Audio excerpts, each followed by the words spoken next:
Welcome to Current Situation, your Palmetto State political pulse. I'm your host, Joshua Gale, alongside South Carolina State House Representative Jordan Pace. Every week, our goal is to help you navigate the complex world of politics through biblically conservative perspectives. Today, we're joined by podcast host Phoenicia Miracle. Phoenicia is launching in the year 2026 here in the spring a podcast called Shuck Beans, and we're going to ask a couple questions about what is Shuck Beans, but also our conversation topics are going to be around the efficiency and effectiveness of philanthropy versus government assistance, how Appalachian communities built communities without dependence on government. Before we jump into today's conversation, we're going to hear a message from this episode's sponsor.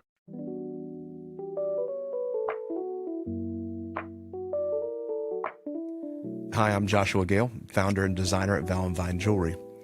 Here at Val & Vine, we understand marriage the way God designed it, a covenant rooted in unity and purpose. We also believe that jewelry is part of His design. We see it throughout creation, and we see it mentioned in the beginning of the Bible, beginning in Genesis.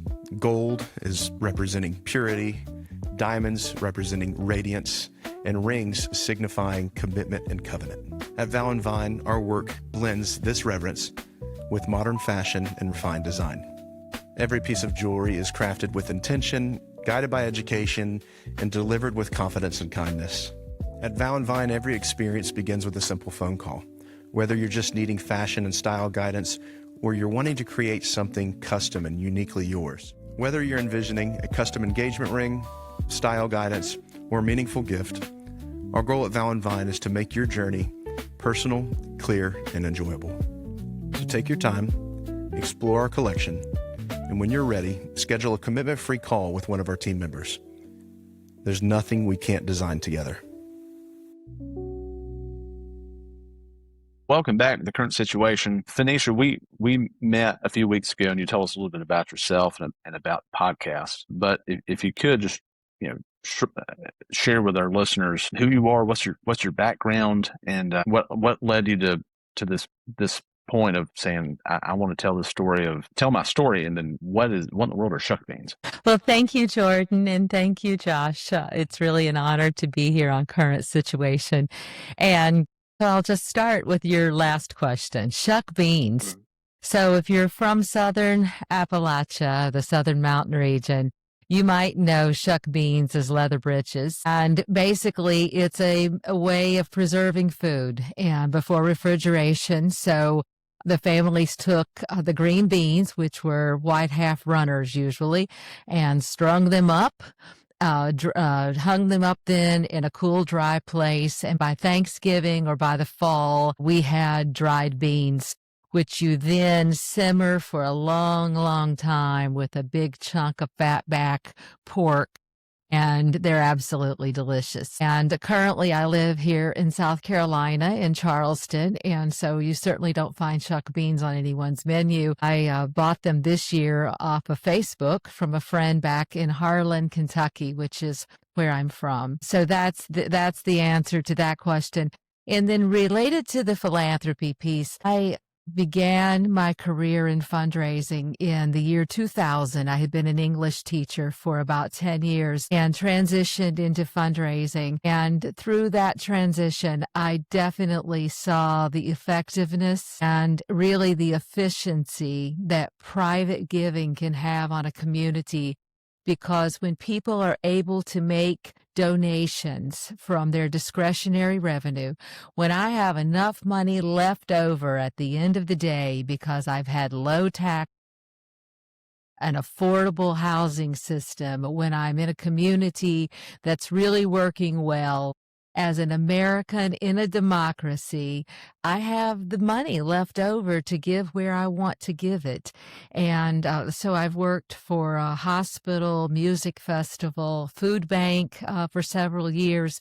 So I've definitely seen what private philanthropy can do. So I would also go on to say that growing up in Appalachia, and Shuck Beans is an excellent example of one's ability to plan ahead when you're not depending on someone else to take care of you.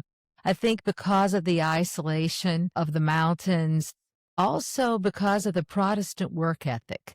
The fact that so many Scots Irish came there, English came, and many of them had already fled Europe because of some kind of religious persecution.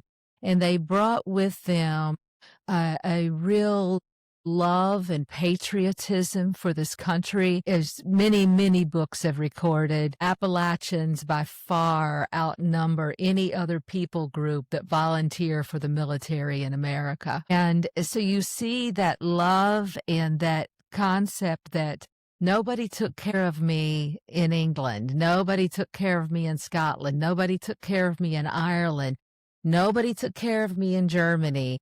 And so here I am, and my mom's people were there in Harlan County for over 200 years. And that concept that we need to work and then give of what we have to others, mostly through our churches at home. And then once I left Harlan and went into philanthropy as a career, I saw the work that charitable nonprofits do in the community. It, as I often said when I was a consultant in fundraising, in philanthropy, if you haven't proven that you're going to make good use of the dollar, your nonprofit won't last very long.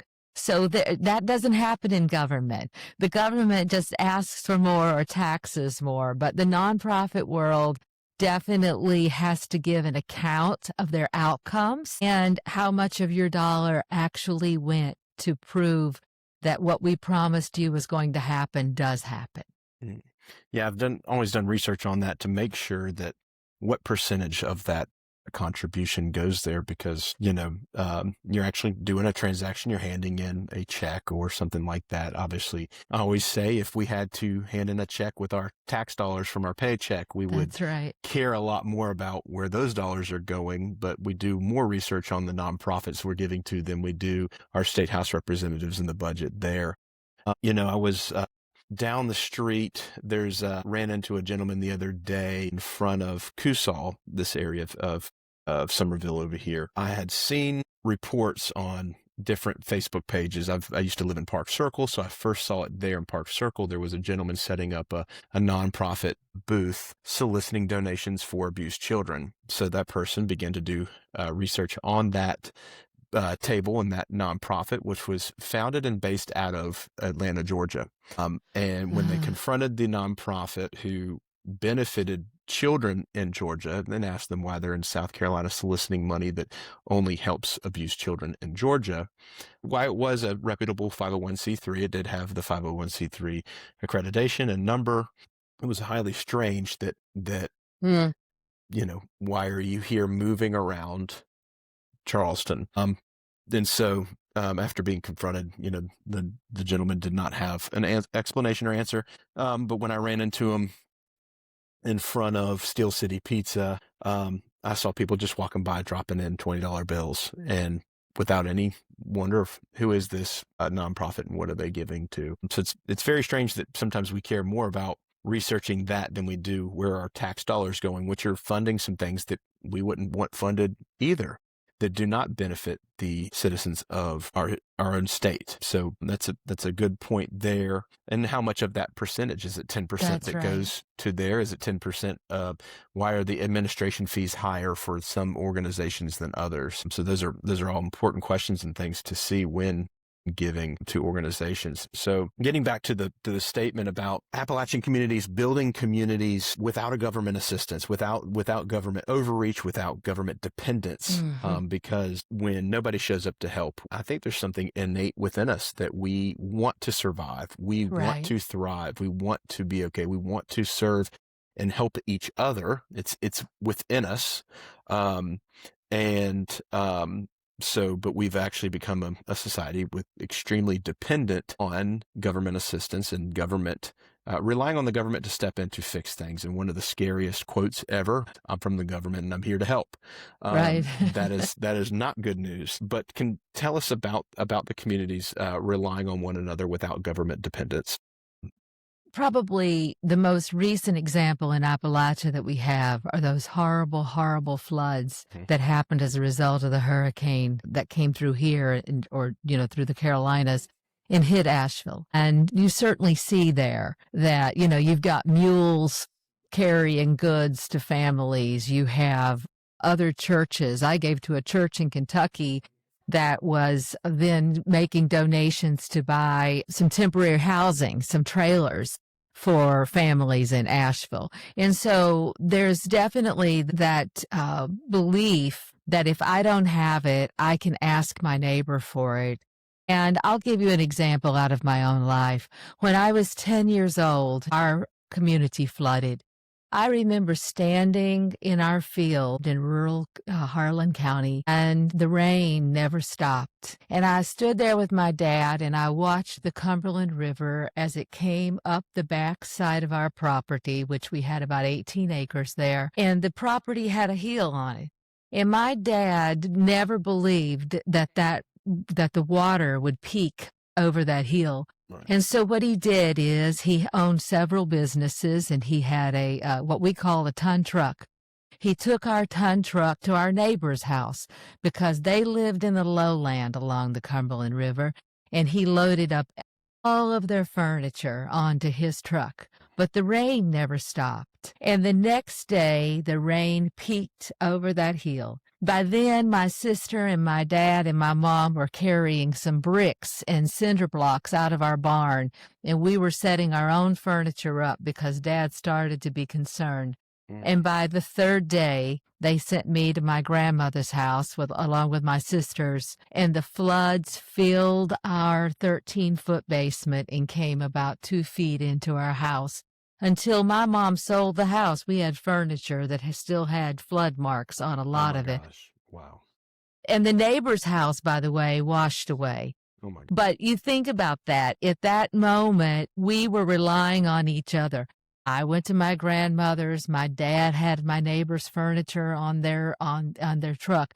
But I will say this because I don't want to ever pretend that the government's assistance doesn't help in times of need. Came into our community following that. I remember standing in a long, long, long line as we were in line for a check to get some assistance after the floods. And for the first time in my life, I can remember going to JCPenney's and buying brand new towels. Wow. And I definitely remember. And so that was the first time, the only time that I ever personally experienced what I would say was the private plus the public assistance that really helped people get through that entire situation. And when the flood mud finally receded or the waters receded, you know who was in our house cleaning out the mud were church members. And, and so again, you came together. I will, and jump in here, Josh, at any minute, but one thing that I have seen in the last 20 years when I have, as a professional fundraiser, is that sometimes we who are so self-reliant, and I would have to put myself in that category, it's easy to look at someone else and say, well, why can't he do it? Why can't they pull themselves up by their bootstraps? But we don't know the background of everyone. No. And so that's why it's so, so important to go back to what you've said, to look at the nonprofit. Is this a reputable organization that's helping people in my community? And how are they deciding whom they're going to help? And then give to your church or to your local nonprofit, your local food bank, those organizations that you know are doing the outreach, because we're not called to judge why people are in need. We are called to give of what we have in order to help people in need. And that's why I support what Jordan believes totally, and that is in a conservative perspective on taxes. The more money that I'm left with, that I've earned, then the more generous I can become in ensuring that the people in my community are actually assisted in and not just my community, my state, even around the world. we're able to give when we see needs on television and we hear about the needs that are caused by hurricanes and floods and fires and volcanoes. But if I don't have the money, if it's all has been sent to Washington, then I may not be able to even do the good that I want to do. Correct. And that reminded me of, whether or not, a neighbor helps you out or somebody else can help themselves. Psalm 27:4, one thing that I have asked of the Lord that I will seek after, that I may dwell in the house of the Lord all the days of my life, to gaze upon the beauty of the Lord and to inquire in his temple. For he will hide me in his shelter in the day of trouble. He will conceal me under the cover of his tent, and he will lift me high upon a rock. And I just look at that verse, and I want to be the person that is, one thing that I ask, one thing that I seek after is to gaze upon the beauty of the Lord and to dwell in the courts of the Lord forever. Because if I'm being fulfilled by the Lord, every single thing, he's meeting every single need. He's my trust. He's my shelter. He's my rock. He is every need and desire, expectation. Everything is being met by the Lord. Everything else is a garnish. If it works out for me, it's a garnish. It's a cherry on top. But if it doesn't, I have every single thing that I need. I think we've lost a people that have understood and felt that way, that everything else was a garnish on top, that we're not entitled to anything. And we need to manage our expectations, that if my friends show up and help in this way, it's a garnish, it's a cherry on top. If the government does show up and it is helpful and it does work out, it's a cherry on top, but it's not something that I'm guaranteed. It's not something that I need in order to feel fulfilled or satisfied or taken care of or served in any way. And then Paul reminds us that we love and we serve out of reverence for God, not because we're being served really well, not because we're being loved really well. So that's all really important. And then as you were sharing as well, it just reminded me of, I think one of our conversations, you shared with me about an elderly gentleman, an elderly pastor who someone tested. They called a bunch of different organizations and churches, and they said they needed money for formula. Can you tell me a little bit more about that story? Yes. So the pastor is Reverend Dunbar from Somerset, Kentucky. He has pastored a Church of God there for many, many years. And about a month ago, and this was all over social media, an influencer, a young woman, decided to pretend that she was a mother in need, that she pretended that she had a baby that had run out of formula. And she called many, many religious organizations, and she recorded the conversation so that she could then, make her case. These organizations were generous and represented Christ, and I guess she was going to say the others didn't. But whatever the case, when she got Reverend Dunbar or Pastor Dunbar on the phone, he was very, very compassionate. And as I said to you, Josh, that day, one thing that I see throughout Kentucky, throughout Appalachia, is if I have two of something, if I have two cakes and you want one, I'm happy to give you the other cake. If you ask me for the money to go bake the other cake, that might be a little more difficult to come by. Right. Mr. Dunbar asked her, what kind of formula does your baby need? How much formula does the baby need? In other words, he was representing the love of Christ and the sympathy and the empathy that we as Christians should have, not by promising to send money or stop at the church and I'll give you $25, but how can I help you actually meet the need that you currently have? What can we do for you? So that story went viral, and his church has received thousands and thousands of dollars from this influencer's followers who know that the heart of this man is with those who are downtrodden, those who may have fallen behind in some way. And that represents who we should be as Christians. I think it certainly represents the best of Kentucky, which happens to be my home state. But Southern Appalachia includes a teeny tiny part of South Carolina and some of Georgia, and then up through Virginia, Kentucky, maybe a little bit of Pennsylvania, certainly West Virginia. So it continues to go up. But in those Southern Appalachian states, So often, the idea of going hungry, especially in the early 90s, I think about my own grandfather who was sent to an orphanage in 1906, I think it was. The idea of being hungry is still part of the conversation.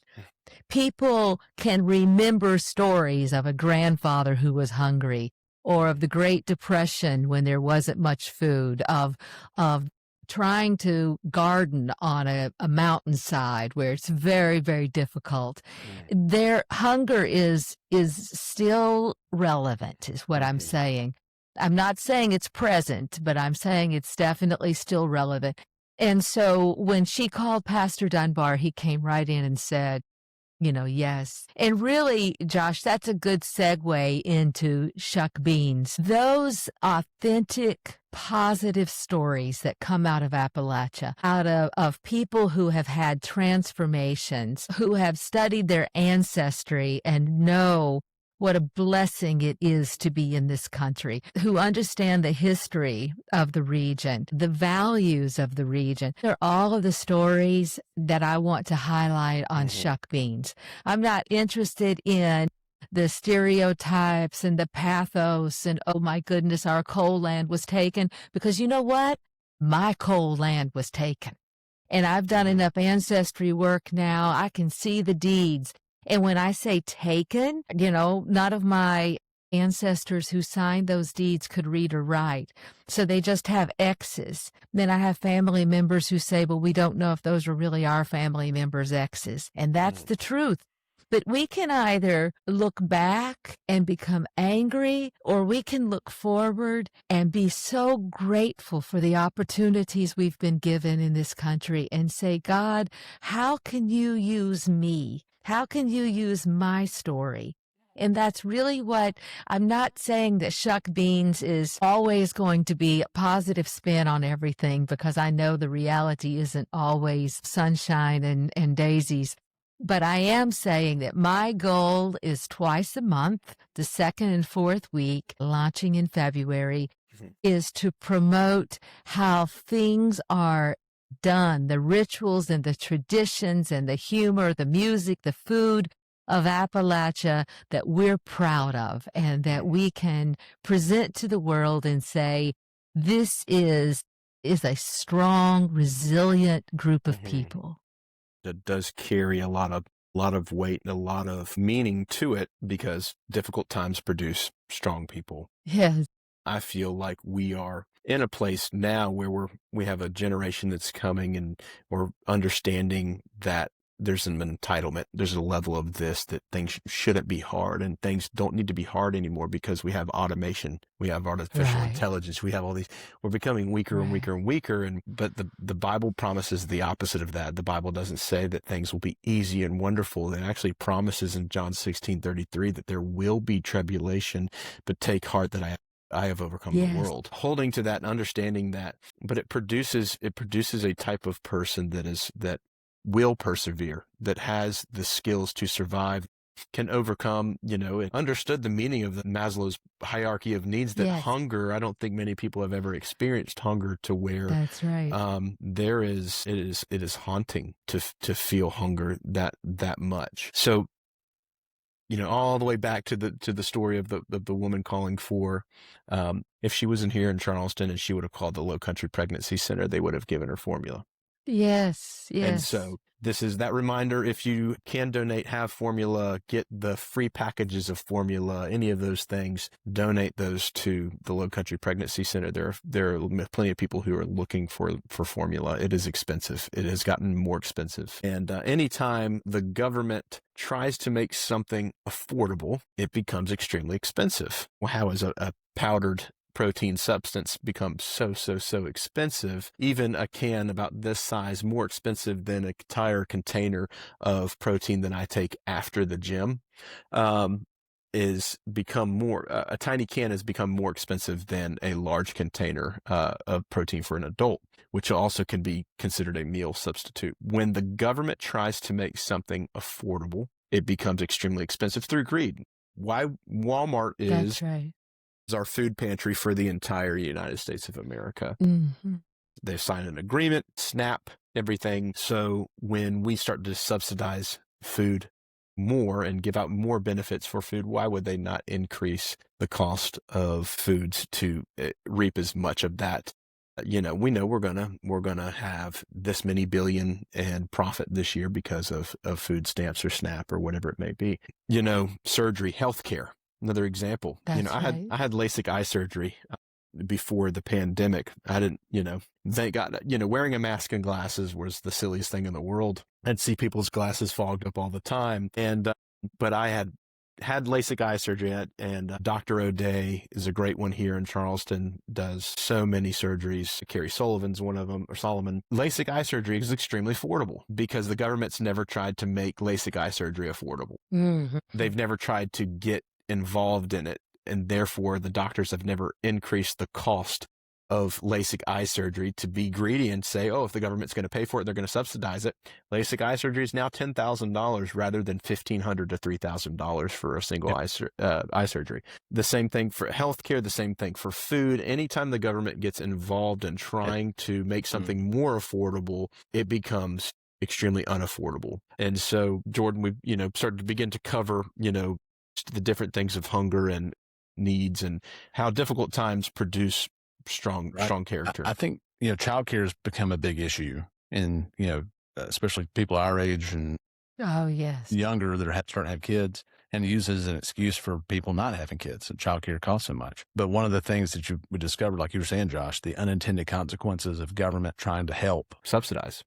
They'll subsidize, and then this movement for like what they call universal 4K. One of the people running for governor is trying to push this. Well, the economic reality is childcare, like childcare centers, the professional, like the big corporate size places, they don't make any money until the kid's 3 years old. The one infants especially are loss leaders essentially, and they break even mostly on like the 2-year-olds. It's the 3 and the 4-year-olds especially, because the ratios are different. They can have less workers per child when they're 4 because they're more self-sufficient.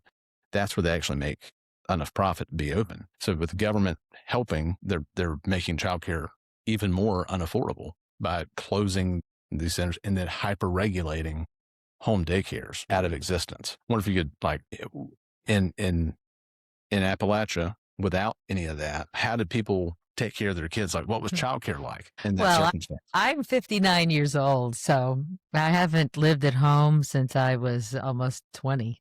Mm-hmm. So I can't speak to what it's like today, but I can obviously say when I was growing up, childcare was a family business. My grandma helped. My dad had the businesses. And so I love this story. And I don't know if it really answers your question, but my dad's store was in town. Mm-hmm. And so we lived out in the country, but we went to the city school. Because he drove us up there every day with him. When we got out of school, we walked to the store. Depending on the age, I can remember sleeping, in beds of men's work clothes. The big piles of men's work clothes that he had, well, you don't know. But anyway, obviously coal mining was the main profession there. And so we sold a lot of rubber steel-toed boots and 99-cent work shirts and 99-cent work pants. But it really, really was a family business.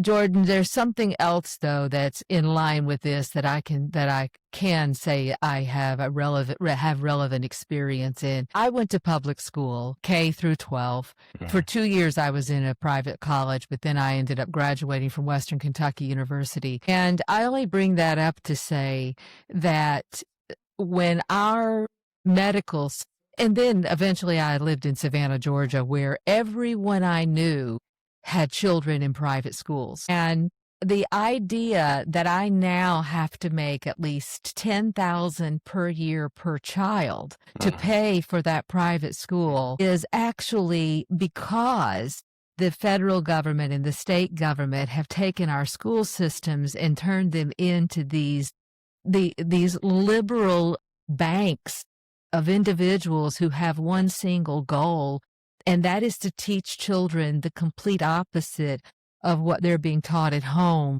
regarding who they are as a creation of God, regarding God's plan for their life and their future.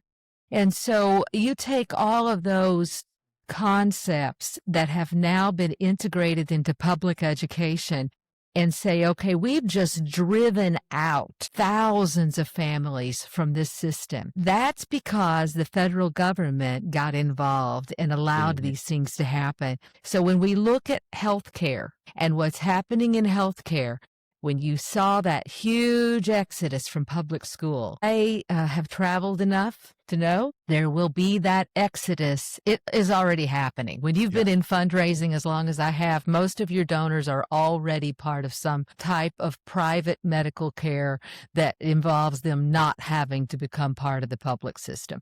And so once again, when we get involved in ensuring there's socialized medicine for everyone, and the line to see my primary care physician is down the street and he's going to give me 8 minutes. You know what the wealthier families in our state are going to do?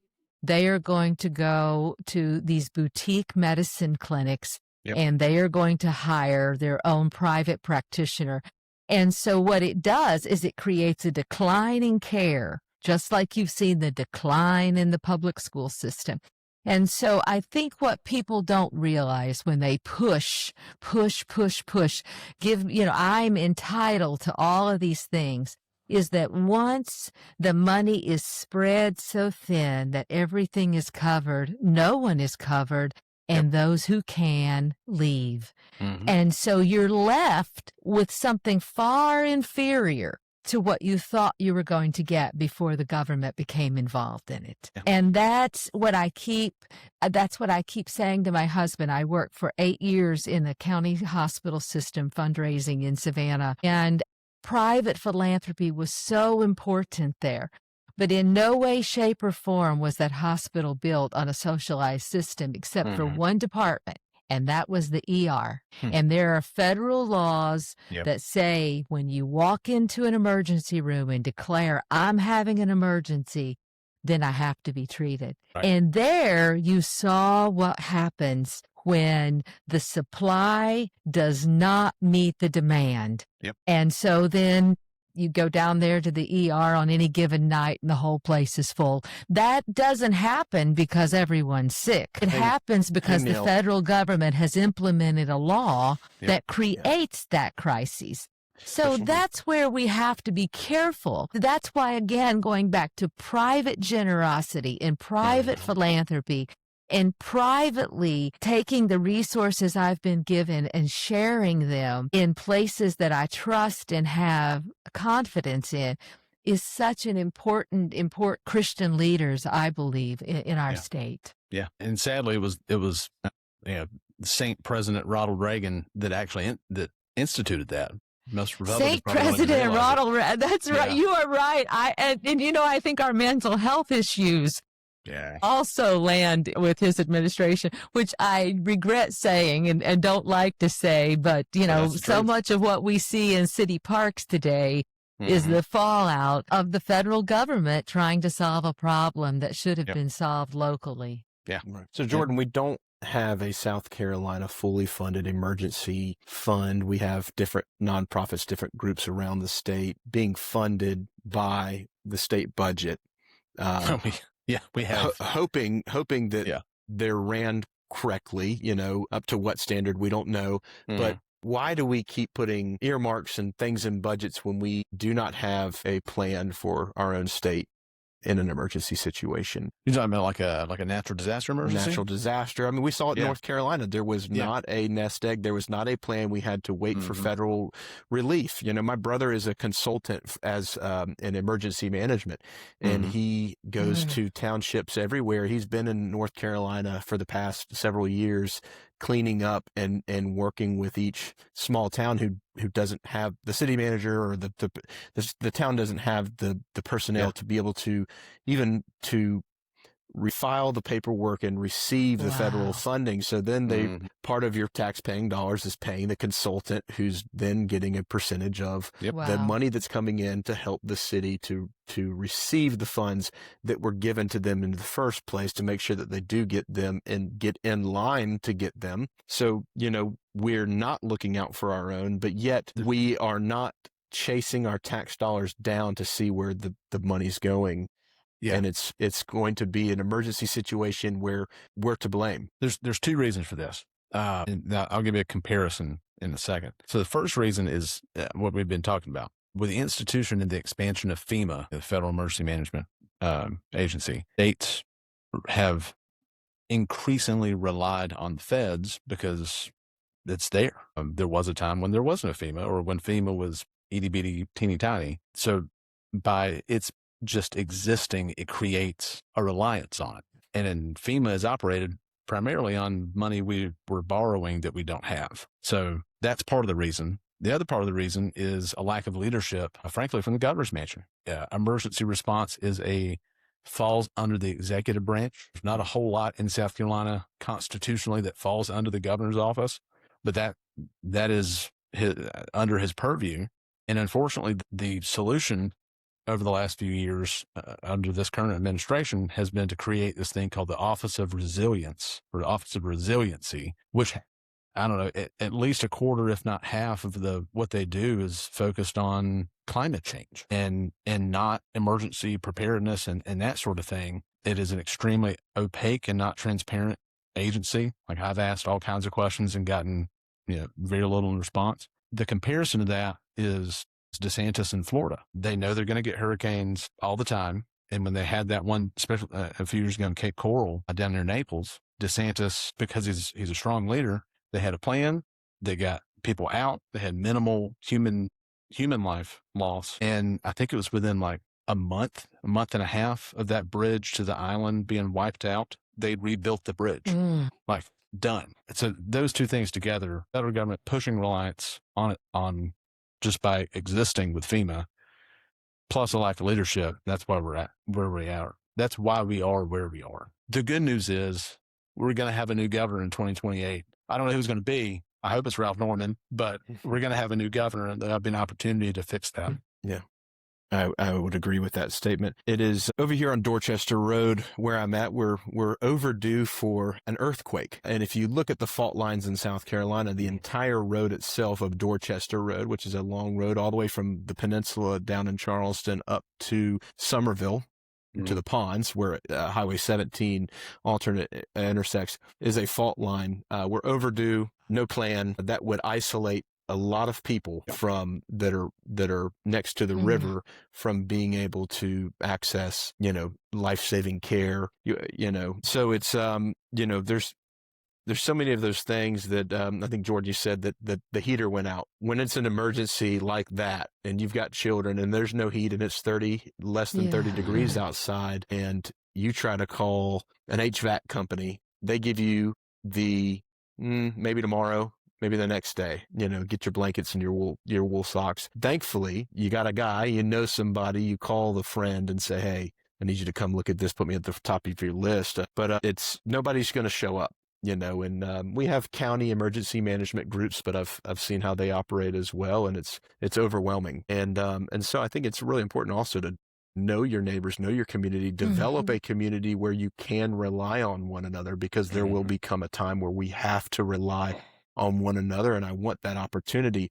I found a recording of an earthquake in Horry County, and this was like the fact that we even had the recording was taken years and years later on a phonograph. And so somebody remastered the phonograph recording, is one of the earliest recordings we have in South Carolina. And this gentleman, he was explaining what happened. He was a school teacher. And he was explaining everything that happened. And he said the cries, these screams, these shouts for God save us, please God save us, holding on to trees, people out of their mind, had never experienced an earthquake before. This was a disaster. The earth was opening up.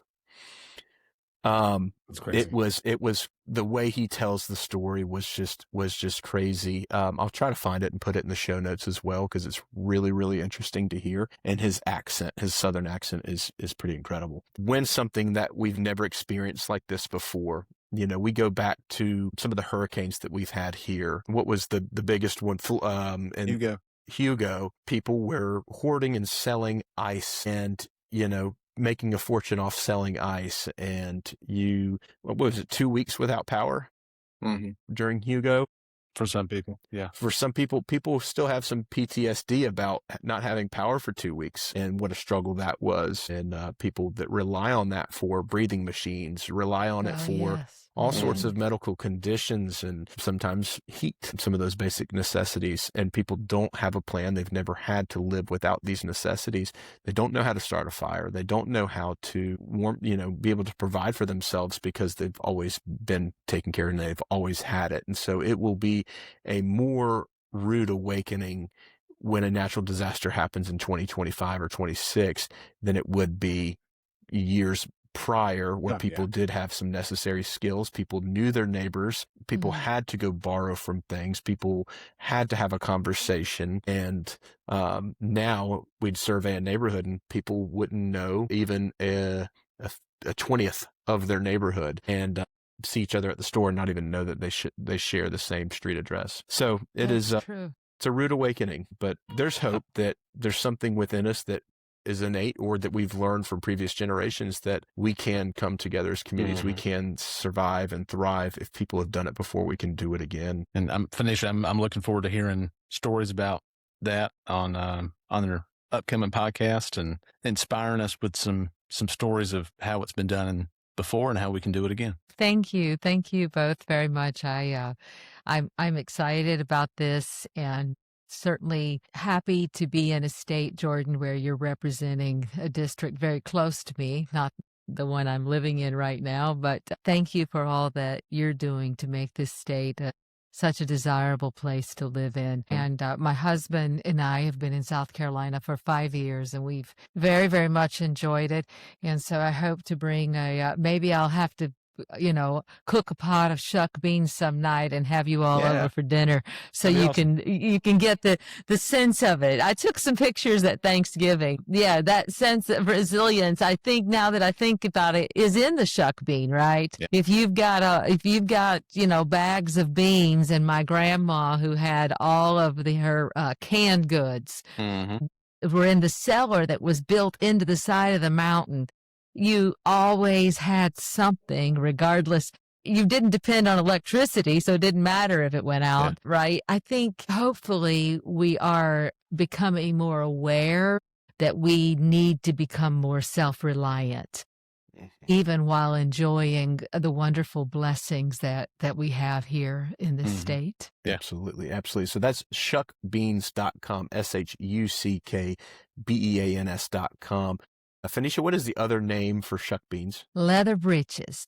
So you may have heard it by that, but now you'll never forget it, and you'll have some more insight into that area of our fine country. So visit shuckbeans.com to learn more about this upcoming podcast, again, that's coming out in February. You're in the midst of scheduling guests and kind of getting some episodes queued up for the big release. But if you want to learn more about it, we'll put the information in the show notes about Shuck Beans. We're thrilled to have that podcast to add to our playlist of some new, fresh content that we have not been able to find or see anywhere else. So we're excited about that. Jordan is, I know that we're here at the end of 2025. What are we looking forward to early in 2026 as far as the State House is concerned? State House is reconvening January 13th. So guard your wallets, hide your money. We'll be in session until May. And I think there'll be a lot coming out pretty quick. Okay. So we'll do an episode about that. Yes. Check back here at Current Situation. We've got some episodes we'll be releasing in a timely manner here in 2026 to keep you updated what's happening in the State House and how you have the responsibility to follow your dollars, your soldiers. So I like to call my dollars soldiers. You follow your soldiers and their responsibility for what good that they're going to bring here in the state of South Carolina. And so keep up with that here from Current Situation. And thank you for tuning in. And we look forward to sharing more with you coming in the next few weeks.